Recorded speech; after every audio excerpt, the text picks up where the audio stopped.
नए साल 2026 का पहला बर्फानी तूफान आज यूके से टकरा जाएगा। तूफान को इंसानी जानों और इंफ्रास्ट्रक्चर के लिए इंतहाई खतरनाक तरीन करार देते हुए ब्रिटिश हुकूमत ने हजारों स्कूल्स बंद कर दिए।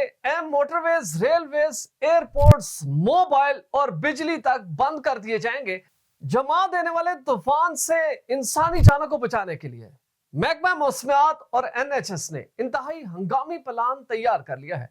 आखिर इस तूफान से बचने के लिए आपको क्या करना होगा और क्या अहम प्रिकॉशंस लेंगे कि आप और आपकी फैमिली महफूज रहे। इंतहाई अहम तफसीलात इस वीडियो में मौजूद है।